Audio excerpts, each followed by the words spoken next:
3.2 অধ্যায়ের সৃজনশীল প্রশ্নে আজকে আমরা 6 নম্বর প্রশ্নটি আলোচনা করব। তো 6 নম্বর প্রশ্নে দেখো একটা উদ্দীপক দেওয়া আছে 2x² - 3x - 2 = 0। এখান থেকে আমাদের ক নম্বরে যেটা বলেছে 2x - 2/x এর মানটি বের করতে হবে। দেখো খুবই গুরুত্বপূর্ণ কিন্তু প্রশ্ন। এই প্রশ্নগুলো আমরা যদি ভালো করে প্র্যাকটিস করতে পারি তাহলেই কিন্তু আমরা পরীক্ষাতে কমন পেয়ে যাব। এটা শুধু অর্ধবার্ষিকের জন্য না, এগুলো এসএসসি পরীক্ষার জন্যও কিন্তু আমরা খুবই গুরুত্বপূর্ণ প্রশ্ন আমরা কমন পেয়ে যাব। তাহলে এখন দেখো আমাদের যেটা দেয়া ছিল, এখানে দেয়া আছে 2x² - 3x - 2 = 0। এটা কিন্তু দেয়া ছিল। এখন আমরা যদি এখানে 2x² - 2 কে রাখলাম, -3xটাকে ডান দিকে পার করে দিলাম, তাহলে কি হলো +3x হয়ে যাচ্ছে না? এবার একটা জিনিস লক্ষ্য রাখো, আমাদের মানের দেখো 2/x আছে না, এখানে তো -2 ছিল, আমরা যদি x দিয়ে এইদিকে ভাগ করে দিই তাহলে দেখো তো আমরা কি বলতে পারি না 2x² - 2 / x = কত 3। এখন একটা জিনিস দেখো, এই এক্সটা দুইটার সাথে ভাগ হয়ে আছে না, তাহলে আমরা যদি প্রত্যেকটাকেই আলাদা আলাদা করে ভাগ করে দিই আমরা কি পাচ্ছি 2x² / x, তাহলে কত থাকছে বলো তো 2x - 2/x = কত বলো তো 3। দেখো আমাদের ক নম্বরে কিন্তু এটারই মান বের করতে বলেছিল যে 2x - 2/x = কত 3। এর মান চেয়েছিল না, মান কত পেলাম আমরা, মানটি 3 পেয়ে গেলাম। তাহলে এখান থেকে বলতে পারি যে এর মান হচ্ছে কত 3। আমাদের খ নাম্বারটি দেখো, খ নাম্বার প্রশ্ন কি বলেছে, প্রমাণ করো যে এটা ইকুয়াল হচ্ছে 63। তো আমরা লেফট হ্যান্ড সাইড মানটা বসায় দেখো যে আমাদের ছিল left hand side 8x³ - 1/x³। এখন একটা জিনিস লক্ষ্য রাখো তো, আমরা 8 দিয়ে যদি এই মানটাকে গুণ করে দিই আমরা কি লিখতে পারি বলো তো 8x³ - 8/x³, এটা আমরা লিখতে পারি না?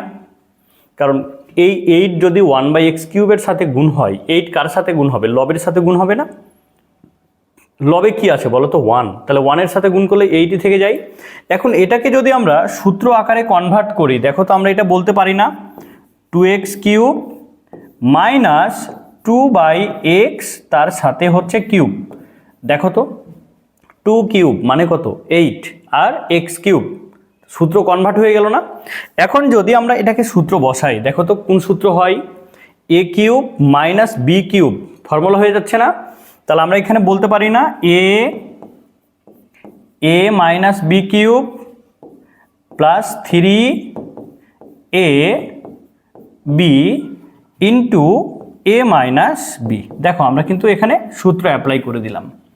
এখন দেখো আমরা যদি এই মানগুলো বসাই, খেয়াল করো তো, আমরা যদি মানগুলো বসাই আমরা কিন্তু মান জানি। কোথা থেকে মান জানি বলো তো, এই যে দেখো ক নম্বরে আমরা বের করে রেখেছি না 2x - 2/x এর মান কত 3 আমরা পেয়েছিলাম না?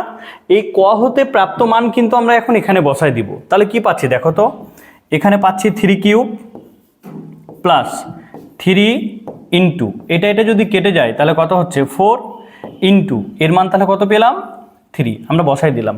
এখানে দেখো তো 3³ তাহলে কত হয় 27 প্লাস এখানে কত হয় দেখো তো 36।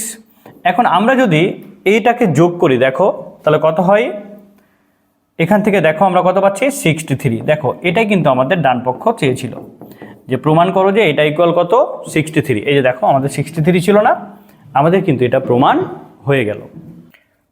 এবার দেখো আমরা গ নম্বর প্রশ্নটি সলভ করব।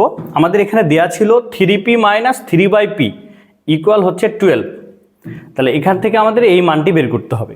তো আমাদের যেটা দেয়া আছে দেখো আমরা প্রথমে এই মানটাকে একটু ঠিক করে নিই।